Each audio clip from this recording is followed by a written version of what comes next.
निम्नलिखित युग्मों में से कौन सही सुमेलित नहीं है? तो एक तरफ यहाँ पर दर्रा दिया हुआ है और एक तरफ यहाँ पर राज्य दिया हुआ है।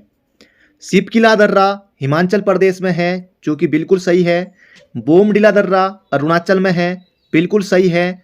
और जोजिला दर्रा जम्मू और कश्मीर में है, ऑप्शन नंबर डी, ये भी यहाँ पर हमारा सही है। इसका सही उत्तर हो जाएगा नाथुला दर्रा। दोस्तों आप सभी को पता है ये मेघालय में नहीं है, नाथुला दर्रा है सिक्किम में। तो इसका सही उत्तर हो जाएगा यहाँ पर हमारा ऑप्शन नंबर सी। निम्नलिखित में से कौन सी एक नदी भारतीय गंगा नदी बेसिन का हिस्सा नहीं है? तो इसका सही उत्तर हो जाए दोस्तों यहाँ पर हमारा जोंक नदी जो है ये गंगा नदी बेसिन का हिस्सा नहीं है और ये महानदी बेसिन का हिस्सा है। तो इसका सही उत्तर हो जाएगा यहाँ पर हमारा ऑप्शन नंबर डी। और यहाँ पर जो ऑप्शन नंबर सी है जलांगी नदी, ये पश्चिम बंगाल में बहती है। अगला प्रश्न है यहाँ पर हमारा, भारत में माला नहर तंत्र को प्रस्तावित किया था, किसने किया था? दोस्तों आरओ उत्तराखंड एसआई सभी परीक्षाओं के लिए दोस्तों महत्वपूर्ण यहाँ पर होने वाला है, तो अंत तक जरूर से देखिएगा। भारत में माला नहर तंत्र को प्रस्तावित किया था, दोस्तों जबरदस्त प्रश्न है। ये किसने किया था? ये किया था दिनेश जे दस्तूर ने, दिनसा जे दस्तूर ने। ऑप्शन नंबर बी होगा इसका बिल्कुल सही उत्तर। और नदी जोड़ने का पहली बार विचार किसने दिया था? ये दिया था सिंचाई इंजीनियर एम विश्वेश्वरैया ने। तो इसका सही उत्तर हो जाएगा ऑप्शन नंबर बी। अगला प्रश्न है, निम्नलिखित में से कौन सरदार सरोवर परियोजना के विरोध में थे? तो सरदार सरोवर बांध परियोजना के विरोध में कौन थे दोस्तों? ये थे मेधा पाटेकर थे। ऑप्शन नंबर डी हो जाएगा इसका बिल्कुल सही उत्तर। अगला प्रश्न है दोस्तों, ये प्रश्न कई बार पूछा जा चुका है, भारतीय कृषि का इतिहास किसने लिखा है? बहुत ज्यादा महत्वपूर्ण प्रश्न है दोस्तों, ये किसने लिखा है? भारतीय कृषि का इतिहास इसे लिखा है एम.एस. रंधावा, बोले तो मोहिंदर सिंह रंधावा ने लिखा है। ये आपको याद रखना है, मोहिंदर सिंह रंधावा। इन्होंने हरित क्रांति के क्षेत्र में भूमिका निभाई थी। इसका सही उत्तर हो जाएगा यहाँ पर हमारा ऑप्शन नंबर डी। और भारत में हरित क्रांति के जनक कहे जाते हैं एम.एस. स्वामीनाथन और विश्व में कहे जाते हैं नॉर्मन बोरलॉग। अगला प्रश्न है यहाँ पर हमारा, हरित क्रांति में प्रयुक्त मुख्य पादप फसल कौन सा था? तो कौन सी दोस्तों फसल थी हरित क्रांति में, ये यहाँ पर आपको बताना है। दोस्तों इसका सही उत्तर जाएगा मैक्सिकन गेहूं, एमआर गेहूं नहीं करना है। ऑप्शन नंबर डी होगा इसका बिल्कुल सही उत्तर, जिसे नॉर्मन बोरलॉग ने मैक्सिको स्थित अंतर्राष्ट्रीय मक्का एवं गेहूं संवर्धन केंद्र से मंगवाया था। और ये आपको याद रखना है। और भारत में हरित क्रांति की शुरुआत दोस्तों कब हुई थी? 1966-67 में हुई थी भारत में हरित क्रांति की शुरुआत। तो इसका सही उत्तर हो जाएगा ऑप्शन नंबर डी। अगला प्रश्न है दोस्तों, इस तरह के क्वेश्चन अक्सर पूछे जाते हैं, कौन जीवाश्म ईंधन नहीं है? जीवाश्म ईंधन दोस्तों कौन नहीं है? इनमें से यहां पर आपको बताना है लकड़ी, पेट्रोल, डीजल या फिर कोयला। जल्दी से यहां पर आपको सोचना है कौन दोस्तों नहीं है। लकड़ी दोस्तों इसका सही उत्तर हो जाएगा ऑप्शन नंबर बी। लकड़ी है दोस्तों, लड़की नहीं है, लकड़ी है। ऑप्शन नंबर बी होगा इसका बिल्कुल सही उत्तर। करोड़ों वर्ष पूर्व मृत जानवर, पेड़ पौधों के अवशेष से बने ईंधन जीवाश्म ईंधन जैसे तेल, पेट्रोल, केरोसिन ये सब होते हैं। और यहाँ पर जीवाश्म ईंधन नहीं दोस्तों, लकड़ी नहीं है, बाकी कोयला है, डीजल है, पेट्रोल है, ये सभी तो है ही है। अगला प्रश्न है संगमरमर है। तो इस तरह से दोस्तों अक्सर प्रश्न पूछे जाते हैं, संगमरमर है तो इसका सही उत्तर जाएगा पुनर्विकृत चूना पत्थर। ऑप्शन नंबर ए होगा इसका सही उत्तर। और कई अभ्यर्थियों ने किया होगा ऑप्शन नंबर डी, और एग्जाम में भी ऐसा ही होता है। तो इसका सही उत्तर जाएगा संगमरमर है पुनर्विकृत चूना पत्थर, बोले तो कायांतरित चट्टान। अगला प्रश्न है यहाँ पर हमारा, भारतीय गन्ना अनुसंधान संस्थान स्थित है। तो जल्दी से आपको बताना है दोस्तों, एक संस्थान भी पूछा गया था कनिष्ठ सहायक की परीक्षा में। तो भारतीय गन्ना अनुसंधान संस्थान दोस्तों ये कहाँ है? लखनऊ में है। 1952 में दोस्तों इसकी स्थापना होती है। अगला प्रश्न है यहाँ पर हमारा, स्वर्णिम चतुर्भुज का पूर्वी पश्चिम गलियारा निम्न में से किन केंद्रों यानी कि नाभिक को जोड़ती है? पूर्व पश्चिम गलियारा ये हो जाएगा सिलचर को एवं पोरबंदर को जोड़ती है, यह आपको याद रखना है। और अगर आई कि उत्तर से दक्षिण दोस्तों तब हो जाएगा श्रीनगर से कन्याकुमारी। तो इसका सही उत्तर हो जाएगा यहाँ पर हमारा ऑप्शन नंबर ए। अगला प्रश्न है यहाँ पर हमारा, राजा सांची अंतर्राष्ट्रीय हवाई अड्डा कहाँ है? दोस्तों ये कहाँ है? ये दोस्तों आपको देखने को मिलेगा अमृतसर में है। गुरु रामदास जी अंतर्राष्ट्रीय हवाई अड्डा, राजा सांची हवाई अड्डा ये कहाँ है? ये है अमृतसर में। अगला प्रश्न है, दी हिमालयन माउंटेनियरिंग इंस्टीट्यूट निम्न स्थानों में से जहाँ स्थित है वह है। दोस्तों ये कहाँ है? दी हिमालयन माउंटेनियरिंग इंस्टीट्यूट दोस्तों ये आपको देखने को मिलेगा, इसका सही उत्तर हो जाएगा पश्चिम बंगाल। तो पश्चिम बंगाल यानी कि दोस्तों ये है दार्जिलिंग में है। ऑप्शन नंबर सी होगा इसका बिल्कुल सही उत्तर। निम कहाँ है दोस्तों? निम ये है उत्तरकाशी में। अगला प्रश्न है यहाँ पर हमारा, सूर्य का प्रभामंडल प्रकाश के अपवर्तन से उत्पन्न होता है। तो ये हो जाएगा पक्षाभ कपासी मेघों के हिम स्फटिकों में। तो ऑप्शन नंबर बी होगा इसका सही उत्तर। चंद्रमा अथवा सूर्य चारों ओर पक्षाभ एवं पक्षाभ स्तरीय बादलों के प्रतिबिंब से बने श्वेत दुधिया रंग के छल्ले को प्रभामंडल कहते हैं। तो इसका सही उत्तर हो जाएगा ऑप्शन नंबर बी। अगला प्रश्न है, जबरदस्त प्रश्न है, भारत के निम्नलिखित भौमिकीय शैल कर्मों में से किसमें लौह अयस्क का समृद्ध भंडार पाया जाता है? दोस्तों अब आपको बिल्कुल जबरदस्त पढ़ाई करनी होगी 2-3 महीने जब तक आपके एग्जाम है। तो इसका सही उत्तर हो जाएगा यहाँ पर हमारा लौह अयस्क का समृद्ध भंडार है दोस्तों, ये हो जाएगा धारवाड़ क्रम में है, धारवाड़ चट्टान में है। Option number D. अगला प्रश्न है, निम्नलिखित में से तत्वतः कौन सी एक हिमालयी वनस्पति की जाति नहीं है? दोस्तों ये वही प्रश्न हो गया जो पूछा था कि जम्मू कश्मीर में कौन सा कुछ एक दर्रा से कुछ प्रश्न बना था। दोस्तों ये प्रश्न बिल्कुल वैसा ही हो गया जो कि यूपी पीसीएस में प्रश्न पूछा गया था। जबरदस्त प्रश्न है दोस्तों, कौन सा होगा यहाँ पर जल्दी से यहाँ पर आपको बताना है। जबरदस्त प्रश्न है SIRO यारो दोस्तों, वहाँ आपको इसी तरह के प्रश्न देखने को मिलेंगे। हालांकि कुछ प्रश्न आपको फर्स्ट गार्ड में भी धांसू देखने को मिलेंगे। तो इसका सही उत्तर हो जाएगा महोगनी। महोगनी दोस्तों ये उत्तरी व दक्षिणी अमेरिका के उष्ण कटिबंधीय क्षेत्र का दोस्तों ये है। तो इसका सही उत्तर हो जाएगा ऑप्शन नंबर बी। बाकी हिमालयी वनस्पति के दोस्तों जाति नहीं है, ये हो जाएगा ऑप्शन नंबर बी। बाकी स्प्रूस है, जूनिफर है और सिल्वर फर है। तो इसका सही उत्तर हो जाएगा महोगनी। अगला प्रश्न है, जबरदस्त प्रश्न है दोस्तों, एग्जाम में जब ये प्रश्न आएगा लगेगा कहाँ से आया है कहाँ से आया है, लेकिन ये प्रश्न पहले किसी परीक्षा में पूछा जा चुका है। अगला प्रश्न है, भारत में निम्न में से किस तटीय प्रदेश में उत्तर पूर्वी मानसून से वर्षा होती है? बहुत ज्यादा महत्वपूर्ण प्रश्न है। भारत में किस तटीय प्रदेश में उत्तर पूर्वी मानसून से वर्षा होती है? दोस्तों ये होती है कोरोमंडल तट। कोरोमंडल तट दोस्तों ये है तमिलनाडु, कोंकण तट है गोवा, मालाबार हो गया केरल, गुजरात हो गया। अगला प्रश्न है यहाँ पर हमारा, इंटर ट्रॉपिकल कवर्जेंस जोन ITCZ एक निम्न वायुदाब पेटी स्थित है। कहाँ स्थित है दोस्तों? ये है भूमध्य रेखा पर है। ऑप्शन नंबर डी होगा इसका बिल्कुल सटीक उत्तर। जबरदस्त प्रश्न है भूगोल का। अगला है, किस नदी के ऊपरी मार्ग में मीठा जल का परंतु तथा निचले भाग में खारे जल का प्रवाह मिलता है? दोस्तों जबरदस्त प्रश्न दोस्तों, ये मिलता है लूनी में, और लूनी दोस्तों कच्छ के रण में ये गायब हो जाती है। अगला प्रश्न है यहां पर हमारा, निम्नांकित में से कौन सुमेलित नहीं है? अब दोस्तों यहां पर देखिए, जैसे जौनसारी है ये उत्तराखंड में है, बिल्कुल है, देहरादून में आपको देखने को मिलती है, आप सभी को पता है। खासी गारो दोस्तों ये सभी जो है मेघालय में बिल्कुल है। और भील दोस्तों ये गुजरात, ये भी यहां पर हमारा सही है। तो संथाल दोस्तों इसका सही उत्तर हो जाएगा यहां पर हमारा ऑप्शन नंबर सी, क्योंकि दोस्तों संथाल जो है ये आपको झारखंड हो गया, बिहार, पश्चिम बंगाल, यहां आपको देखने को मिलेगी संथाल जनजाति। तो इसका सही उत्तर हो जाएगा ऑप्शन नंबर सी। अगला प्रश्न है, भारत के किस राज्य का समुद्री तट सबसे अधिक लंबा है? दोस्तों ये बिल्कुल आसान प्रश्न है, 1 नंबर आपको देकर जाएगा दोस्तों, ये है गुजरात का। अगर आए कि केंद्र शासित प्रदेश तब आप करेंगे अंडमान निकोबार, तो इसका सही उत्तर हो जाएगा गुजरात। अगला प्रश्न है, प्राचीन भारतीय ऐतिहासिक भूगोल में रत्नाकर नाम सूचक था। तो ये कई बार आपने पढ़ा होगा। तो रत्नाकर दोस्तों ये कहा जाता था हिंद महासागर को, हिंद महासागर, रत्नाकर बोले तो हिंद महासागर। अगला प्रश्न है यहां पर हमारा दोस्तों, ये जबरदस्त प्रश्न है, बड़ी बड़ी परीक्षा में दोस्तों प्रश्न पूछा जाता है, SIRO सभी परीक्षाओं के लिए महत्वपूर्ण रह सकता है प्रश्न।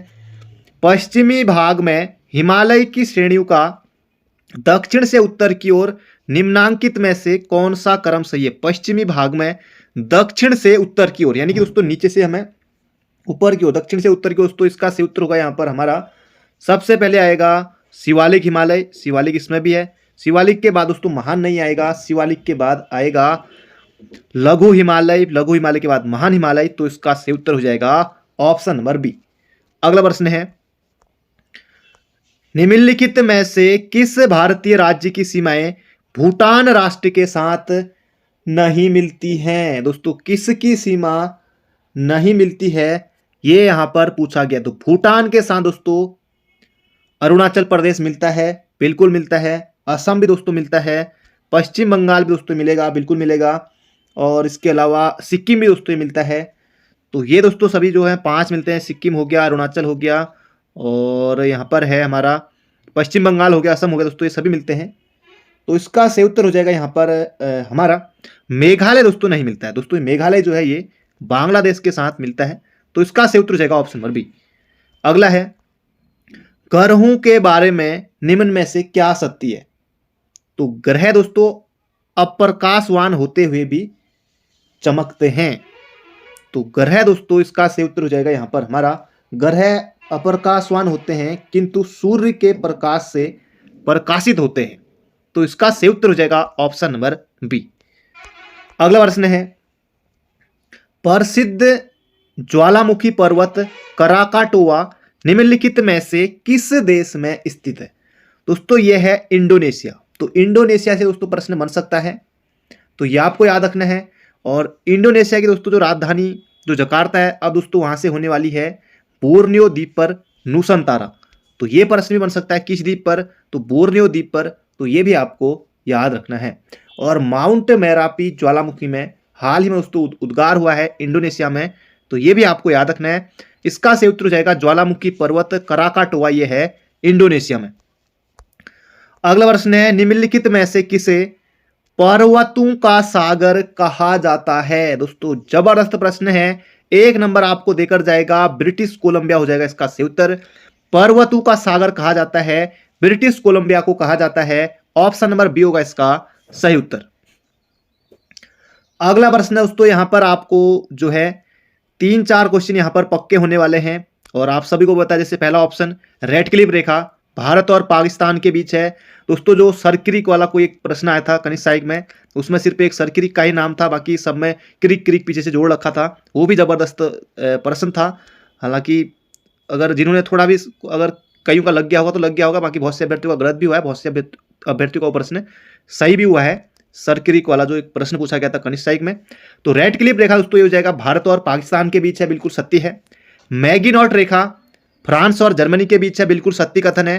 डूरंड रेखा दोस्तों ये बांग्लादेश और भारत के बीच दोस्तों ये यहां पर बिल्कुल गलत है।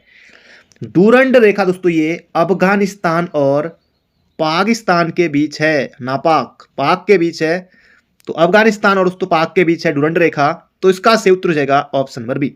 बाकी हिंडनबर्ग रेखा दोस्तों ये बेल्जियम और जर्मनी के बीच है, जो कि यहां पर हमारा बिल्कुल सत्य कथन है। तो इसका सही उत्तर हो जाएगा ऑप्शन नंबर सी, क्योंकि डूरंड रेखा जो है ये दोस्तों अफगानिस्तान और पाक के बीच है। कभी कभी प्रश्न यहां से भी आ जाता है। अब दोस्तों ये नहीं पूछेगा कि मैकमोहन रेखा किसके बीच है, रेड क्लिफ रेखा किसके बीच है। हालांकि इस तरह से प्रश्न जरूर से आ सकता है। अगला प्रश्न यहां पर हमारा, मैक्सिको अवस्थित है।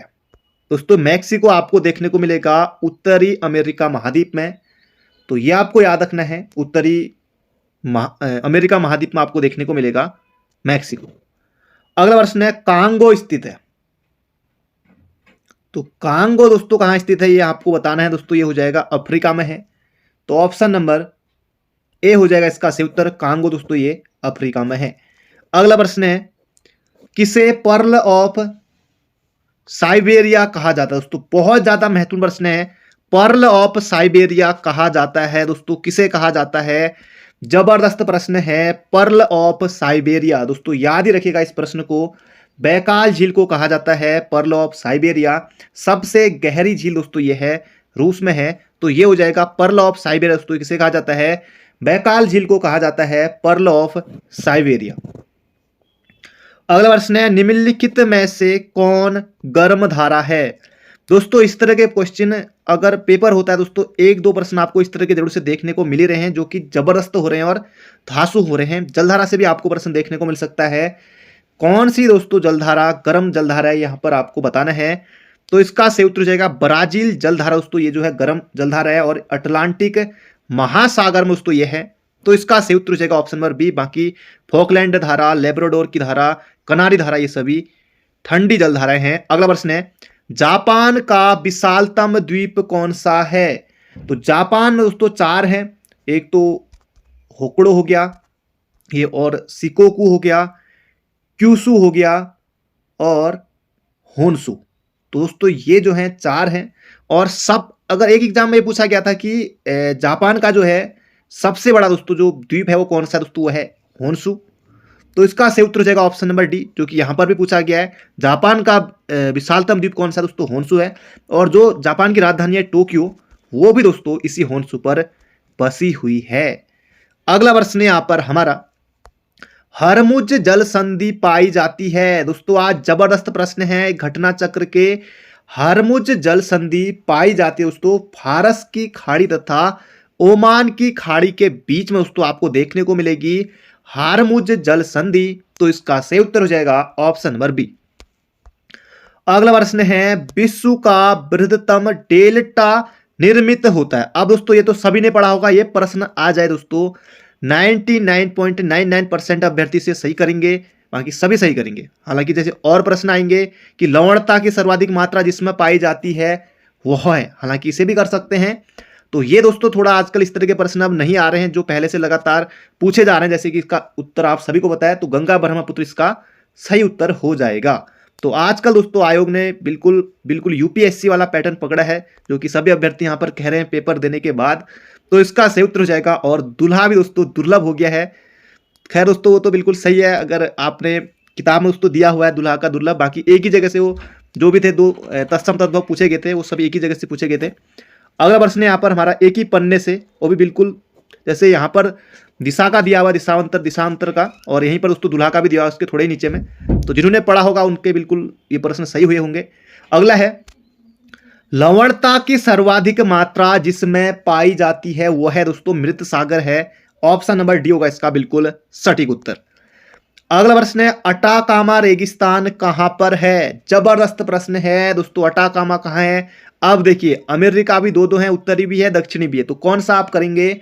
तो ये दोस्तों जो अटाकामा रेगिस्तान है ये आपको देखने को मिलेगा दक्षिणी अमेरिका में। ऑप्शन नंबर बी हो जाएगा इसका सही उत्तर, वी फॉर बागेश्वर इसका बिल्कुल सही उत्तर है। अटाकामा रेगिस्तान ये है दक्षिणी अमेरिका में। अगला प्रश्न है यहां पर हमारा, राष्ट्रीय बागवानी परिषद यानी कि राष्ट्रीय बागवानी बोर्ड की दोस्तों स्थापना कब हुई थी?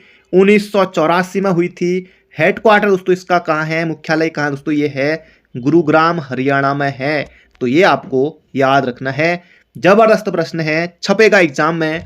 राष्ट्रीय बागवानी बोर्ड दोस्तों ये है कहां है दोस्तों? गुरुग्राम हरियाणा में है और 1984 में इसकी स्थापना होती है। अगला प्रश्न दोस्तों, ये बार बार प्रश्न इस तरह का आता है, निम्नलिखित में से किस प्रकार की मृदा की जल धारण क्षमता सबसे कम होती है? बलुई मिट्टी, दोमट बालू, दोमट या फिर मटियार दोमट। अब देखिए सब में दोमट है, दोमट दोमट दोमट दोमट दोमट, तो कौन सा दोस्तों दोमट है? तो उसमें बताना है कि जल धारण क्षमता जो है मिट्टी की वो सबसे कम होती है, मृदा की सबसे कम होती है।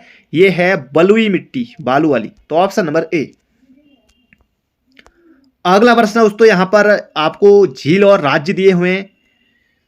लोकटक झील दोस्तों ये कौन सा सुमेलित है? सुमेलित है दोस्तों पूछा है। लोकटक दोस्तों यहां पर मणिपुर में है, बिल्कुल सही है। और कोलेरू दोस्तों ये उड़ीसा में नहीं, नहीं नहीं नहीं, कोलेरू दोस्तों उड़ीसा में नहीं है। कोलेरू दोस्तों ये आंध्र प्रदेश में है। कोलेरू दोस्तों ये आंध्र प्रदेश में है। लोकटक दोस्तों यहां पर मणिपुर में है। और डिडवाना दोस्तों और उदय सागर, ये दोनों के दोनों दोस्तों डिडवाना और उदय सागर जो हैं ये राजस्थान में है। कोलेरू दोस्तों ये आंध्र प्रदेश में है, आंध्र प्रदेश में बिल्कुल है। और लोकटक दोस्तों यहां पर सही है बिल्कुल, ये है मणिपुर में।